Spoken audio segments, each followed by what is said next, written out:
Jamal Washington had been fixing pipes and cleaning air vents on the big space cruise ship Star Voyager for almost 5 years.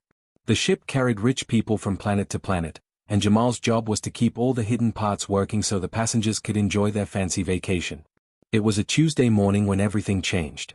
Jamal was crawling through the narrow air ducts on level 7, checking for loose bolts and cleaning dust from the filters. He had his flashlight in one hand and his tool bag dragging behind him. The work was hot, sweaty, and nobody ever thanked him for it, but it paid well enough to send money back home to his sick mother on Earth. He was almost finished with that section when he heard something strange. It wasn't the usual hum of air moving through the vents or the distant sound of music from the passenger areas. It was breathing. Scared, quick breathing that didn't belong in these empty spaces. Jamal stopped crawling and listened carefully. The sound was coming from deeper in the vent system, where the ducts split off toward the cargo areas. He'd been working on this ship long enough to know every sound it made, and this was definitely not normal. Moving as quietly as he could, Jamal followed the sound. His flashlight beam swept back and forth until it caught something that made his heart skip. There, pressed against the far wall of a wider section of ductwork, was a small figure trying to make itself invisible. At first, Jamal thought maybe it was a passenger's kid who had gotten lost playing hide and seek. But as his light got closer, he saw that this wasn't any human child. The girl had skin that looked like pale green water, and her eyes were huge and golden like a cat's eyes, but much bigger. She was wearing clothes that looked like they were made from some kind of metal fabric, all torn up and dirty. The girl pressed herself harder against the wall when she saw Jamal's light. She was shaking all over, and Jamal could see every bone in her tiny face. She looked like she hadn't eaten in weeks. "Whoa, hey there little one," Jamal said in the softest voice he could manage. He'd grown up with 3 younger sisters, so he knew how to talk to scared kids. "I'm not gonna hurt you, I promise." The girl's big eyes darted around like she was looking for an escape route, but there was nowhere to go. Jamal could see that she was ready to run if he made any sudden moves. "You look hungry," Jamal said, keeping his voice calm and gentle. He slowly reached into his work bag and pulled out the sandwich his girlfriend Keisha had made him for lunch. It was peanut butter and jelly on white bread, nothing fancy, but the girl's eyes locked onto it immediately. Jamal tore the sandwich in half and slid one piece across the smooth metal floor of the vent toward her. "Go ahead, it's okay. I've got plenty." The girl stared at the food, then at Jamal, then back at the food. Her hunger must have been stronger than her fear because she suddenly grabbed the sandwich piece and stuffed it in her mouth. She ate so fast that Jamal worried she might choke. Slow down," he said gently. "There's more where that came from." When she finished the first half, Jamal slid her the second piece along with his water bottle. She drank like she'd been in a desert for days. "What's your name, sweetheart?" Jamal asked when she seemed a little less panicked. The girl looked at him with those big golden eyes and pointed to herself.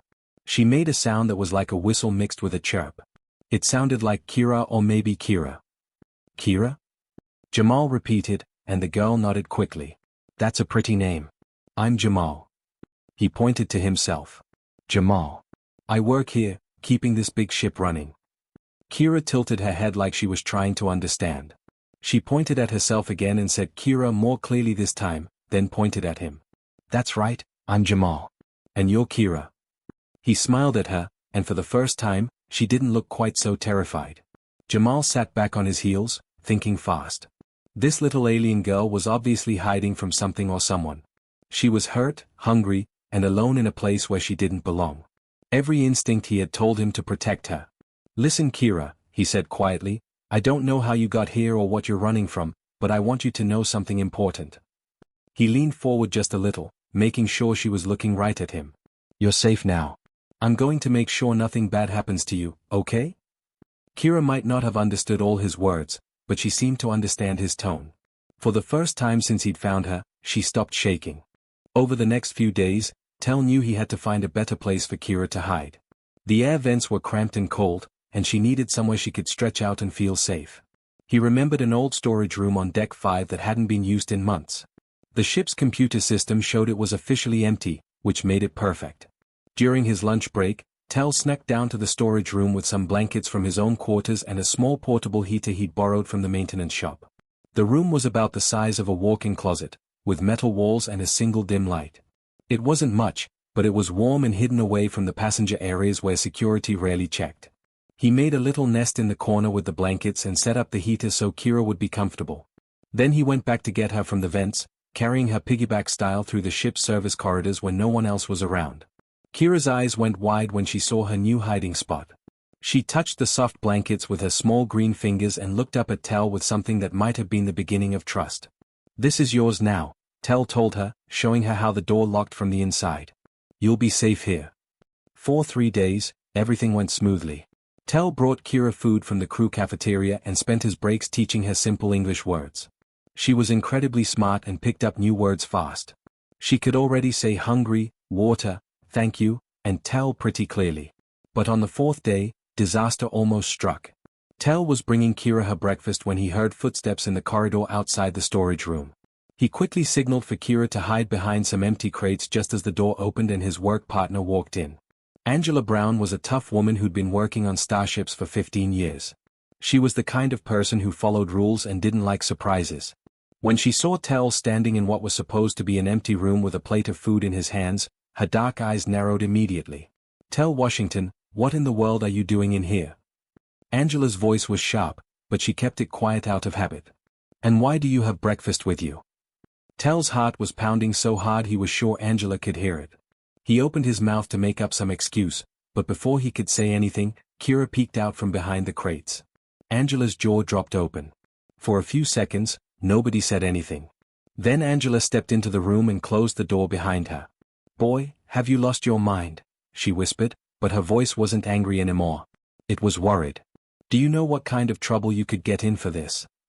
"Angela, please, just listen," Tel started, but Angela was already walking over to where Kira was hiding. The little alien girl pressed herself against the wall, clearly terrified of this new person. Angela was tall and had a stern face that could be scary when she was upset. But as she got closer to Kira, her expression completely changed. "Oh honey," Angela said in a voice so soft that Tel barely recognized it. "Look at you, you poor little thing." Angela slowly knelt down so she was at Kira's eye level. "It's okay, baby girl. I'm not going to hurt you." She held out her hand palm up, the way you might approach a frightened animal. Something about Angela's tone must have gotten through to Kira because she stopped pressing herself against the wall. She looked back and forth between Angela and Tel, trying to figure out if this new person was safe. "Her name is Kira," Tel said quietly. "I found her in the air vents 4 days ago."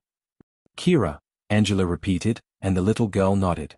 Over the next hour, Tel told Angela everything he knew. Using the simple pictures he'd been drawing and the few words Kira had learned, they pieced together her story. It was worse than Tel had imagined. Kira had been living peacefully on her home planet with her family when bad people came in big ships. These weren't soldiers or explorers. They were slavers who made money by stealing people from their homes and selling them to others who wanted exotic pets or workers.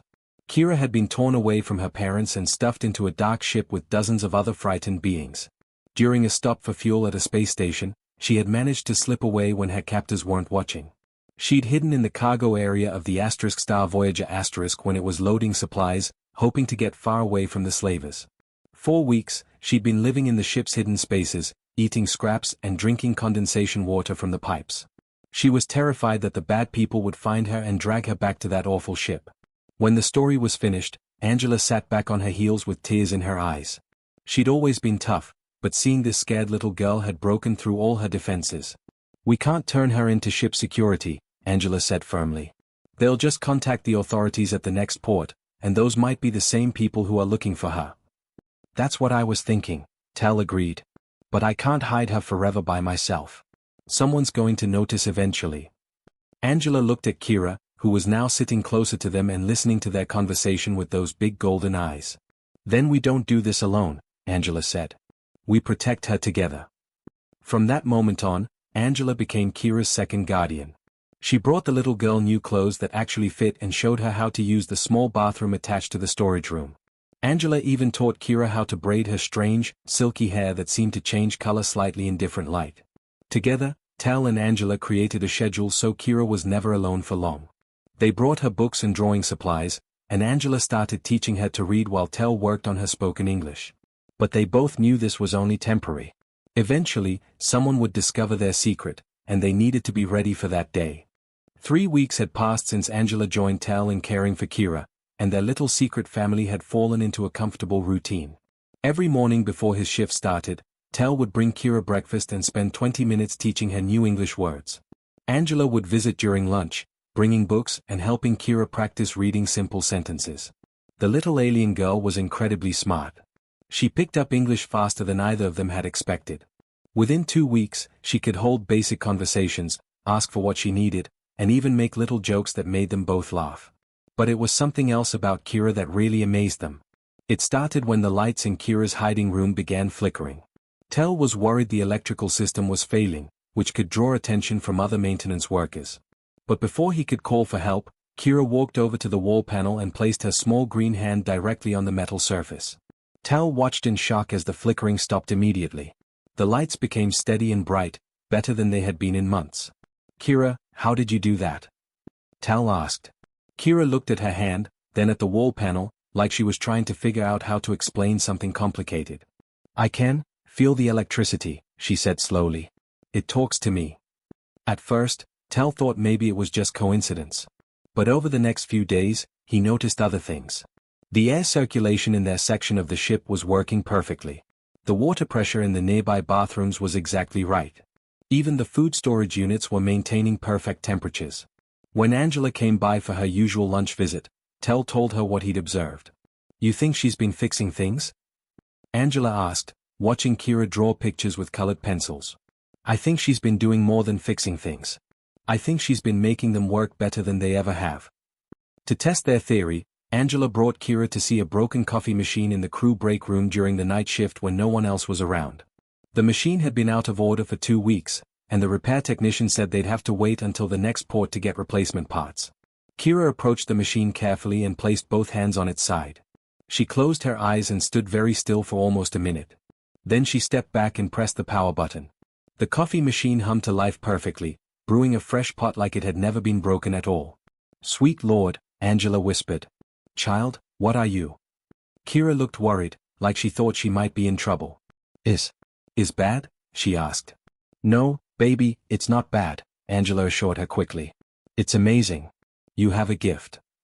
From that day on, they realized that Kira had been secretly helping maintain the ship during her weeks of hiding. She couldn't stand to see broken things, so she fixed them when no one was looking. Her species had some kind of natural ability to understand and communicate with electronic systems. "No wonder the lower decks have been running so smoothly," Tel said. "She's been taking better care of this ship than we have." Their peaceful routine was shattered on a Tuesday morning when Captain Davis made an announcement over the ship's communication system. "Attention all crew members," the captain's voice echoed through every corridor and room. "We will be making an unscheduled stop at Titan Station in 2 days. Planetary security forces will be boarding to conduct a search for a dangerous alien fugitive who may be hiding aboard our vessel." Tel and Angela looked at each other with growing fear. They were in the maintenance office when the announcement came, and both of them knew immediately what this meant. "They're looking for her," Angela said quietly. "How did they track her here?" Tel asked, his mind racing. "Maybe someone saw something. Maybe they have ways of detecting her species we don't know about."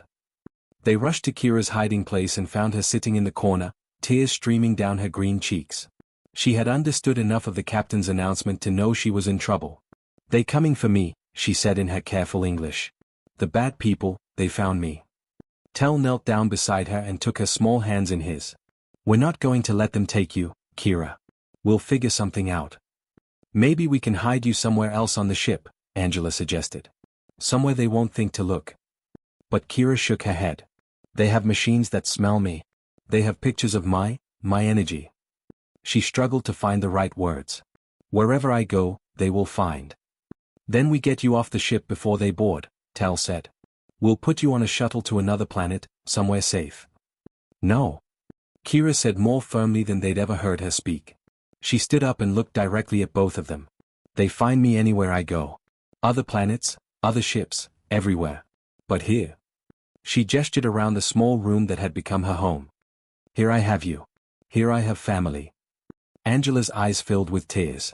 "Oh, honey. If I run alone forever," Kira continued. "If I stay, maybe we fight together. Maybe we win together." Tel felt his heart break and swell with pride at the same time. This little girl who had been so scared and helpless 3 weeks ago was now ready to face her fears because she didn't want to leave the people who cared about her. "You want to stay and fight," he asked. Kira nodded. I fix things. Maybe I can fix this too. Angela wiped her eyes and stood up straight. Then that's what we do. We don't run, and we don't hide anymore. We make a stand. But how do we fight planetary security? Tal asked. It's just the three of us against trained officers with weapons and legal authority. Kira walked over to the wall panel and placed her hand on it. The lights in the room brightened, and they could hear the hum of electronics throughout the ship getting stronger. I know this ship now, Kira said quietly. Every wire, every computer, every system. This ship is my friend. She looked back at Tal and Angela with determination in her golden eyes. And my friends protect each other. For the first time since hearing the captain's announcement, Tal began to think they might actually have a chance. 2 days later, the Star Voyager docked at Titan Station right on schedule. Tal watched through a small porthole as 3 men in dark uniforms walked up the boarding ramp. Something about them made his skin crawl. They moved too smoothly, too carefully, like predators hunting prey. Those aren't regular security officers, Angela whispered beside him. She'd worked on enough ships to recognize the difference between legitimate authorities and the kind of people who operated in the gray areas of space. The men had the right badges and the right paperwork, but their eyes were cold and hungry.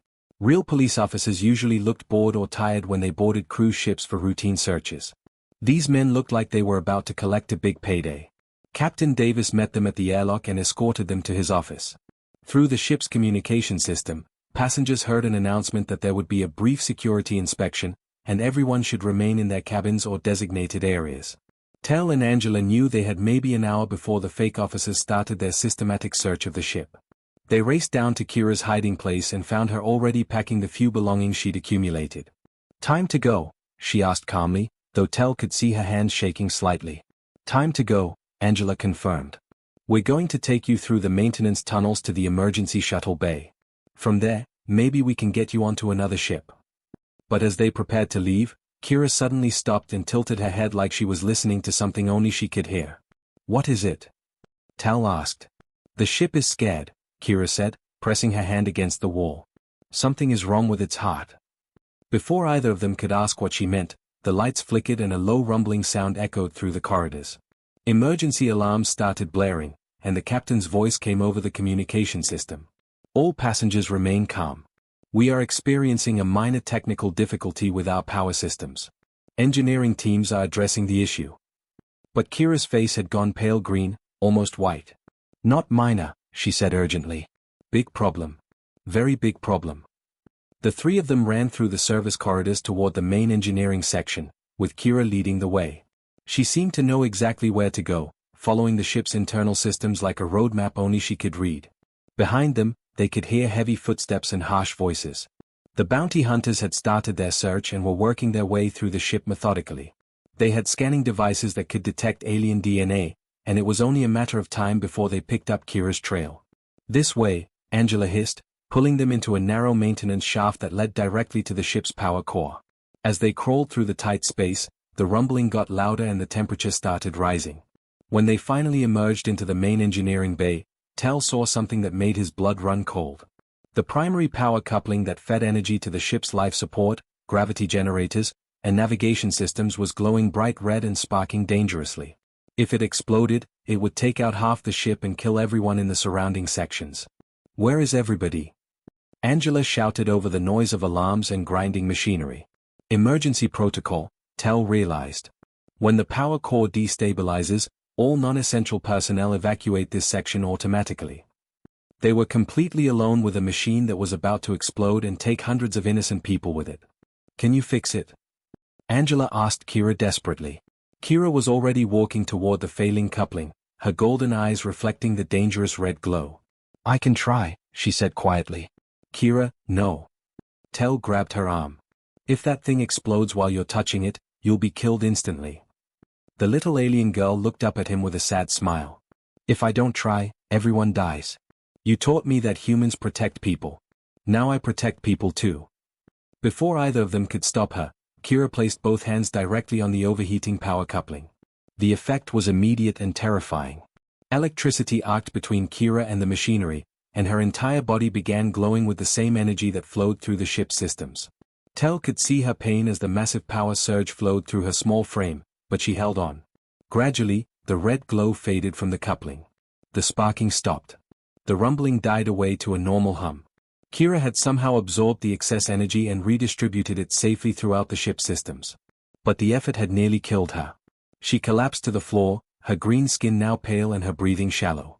Kira. Angela knelt beside her and checked her pulse. She's alive, but barely. That's when they heard slow clapping behind them. Captain Davis stood in the doorway to the engineering bay, but he wasn't alone. The 3 bounty hunters flanked him, and they all had weapons drawn. Very impressive, said the lead hunter, a tall man with scars across his face. The little freak just saved the ship.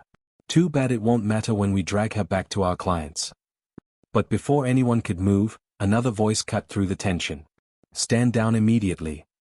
Commander Richardson, the ship's head of security, entered with 6 armed officers.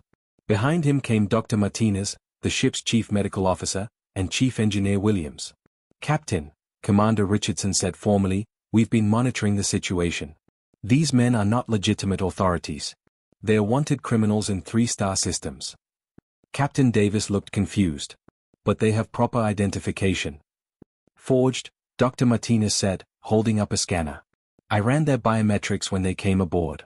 They are bounty hunters operating outside galactic law. The lead bounty hunter snarled and raised his weapon, but he never got the chance to use it. The moment he threatened the ship's crew, every light in the engineering bay flashed brightly, and his weapon simply stopped working.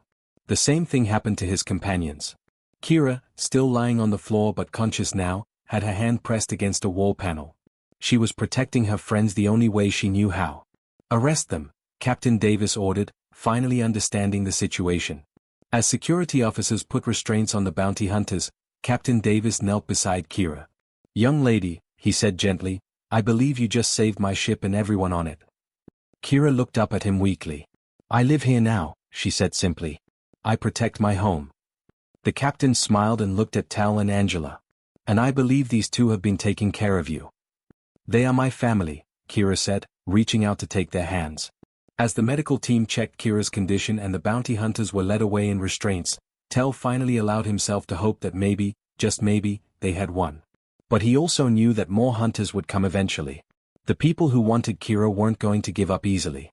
3 days after the bounty hunters were arrested and taken away by real galactic authorities, Captain Davis called Tal and Angela to his office.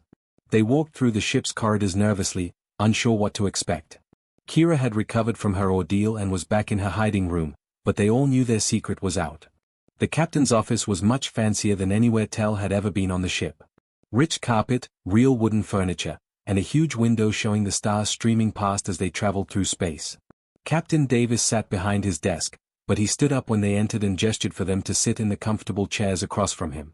First, I want to thank you both, the captain began. If you hadn't been caring for that little girl, she wouldn't have been there to save the ship when we needed her most. You probably saved hundreds of lives. Tal shifted uncomfortably in his chair. Sir, we know we broke regulations by hiding her. We're ready to accept whatever punishment you think is fair. Captain Davis held up his hand. Punishment? You think I called you here to punish you? Didn't you? Angela asked cautiously. The captain smiled. Quite the opposite. I called you here to offer you a solution. He pressed a button on his desk, and a holographic document appeared in the air between them. This is a legal adoption form under Earth colonial law. It would make both of you Kira's official guardians, and it would make the Star Voyager her legal home of record. Tal's jaw dropped. You want us to adopt her? Officially? The girl clearly sees you as her parents already. And frankly, after what she did in engineering, I want her on this ship permanently. Having someone with her abilities looking after our systems would be invaluable. Angela leaned forward, reading the legal document carefully. What about the authorities? Won't they come looking for her again? I've already filed reports with Galactic Child Services and the Colonial Protection Agency, Captain Davis explained. Kira has been officially classified as a refugee minor under the protection of Earth colonial jurisdiction. Any attempt to remove her from this ship would have to go through proper legal channels, which could take years. And the slavers who originally took her? Tal asked. The bounty hunters we arrested have provided information about their employers in exchange for reduced sentences. Colonial Security is launching a full investigation. The people who hurt Kira will face justice. When they returned to tell Kira the news, they found her in the observation lounge that Tell had showed her just the day before. She was sitting on the floor in front of the huge window, watching stars and planets drift by in the darkness of space. "Kira," Angela said gently, sitting down beside her. "We have something important to talk to you about." They explained about the adoption papers and what it would mean. Kira listened carefully, asking questions about words she didn't understand and making sure she knew exactly what they were offering. "You want to be my real family?" she asked when they finished explaining. "Forever family." "If you want us to be," Tell said, sitting on her other side. Kira was quiet for a long moment, looking out at the stars. Finally, she asked, "Why? Why you helped me from the beginning? I was just scared alien girl hiding in your ship." Tell thought about how to answer. "Do you know what I see when I look at you, Kira?" She shook her head. "I see someone brave enough to fix a broken machine even when it might kill her. I see someone who learned a whole new language in just a few weeks. I see someone who chose to stay and fight instead of running away." He paused. "But most of all, I see family. When I was growing up," Angela added, "my grandmother used to tell me that family isn't just about who you're born to. Family is about who chooses to love you and who you choose to love back." Kira's golden eyes filled with tears, but she was smiling. "Yes," she said firmly. "Yes, I want to be your real family." The adoption ceremony took place a week later in the captain's office, with half the crew crowding in to witness it. Dr. Martinez had contacted a judge on Earth through subspace communication, and they held the proceedings over video link. When it was official, the entire crowd cheered. But the most amazing changes came in the months that followed. Word spread through space travel networks about the cruise ship that had taken in an alien refugee child. Other ships began contacting them, asking if they could help with similar cases. Captain Davis, working with Tell and Angela, established the Voyager Sanctuary program. Soon, the ** Voyager * was home to 12 refugee children from 6 different species. Kira became their unofficial leader, helping new arrivals learn English and understand human customs. She used her special abilities to modify the ship's systems to accommodate different species' needs, adjusting lighting for children who saw different colors, modifying air circulation for those who breathed differently, and ensuring the ship's computers could interface with various alien technologies. Tell and Angela found themselves training other crew members to become guardian families for the refugee children. The ship's unused storage areas were converted into comfortable family quarters. The crew dining hall added new foods from different worlds. But the best moments came in the evenings, when all the children would gather in the observation lounge to watch the stars together. Kira would translate between species, helping a shy reptilian boy from Epsilon Ceti talk to twin girls from the Vega system.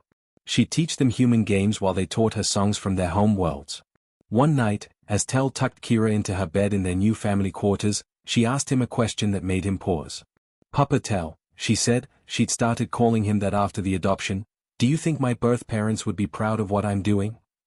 Tell sat on the edge of her bed and smoothed her silky hair. "Baby girl, I think they would be incredibly proud. You've turned your pain into purpose. You've used your gifts to help others. And you've shown the whole galaxy that love is stronger than fear."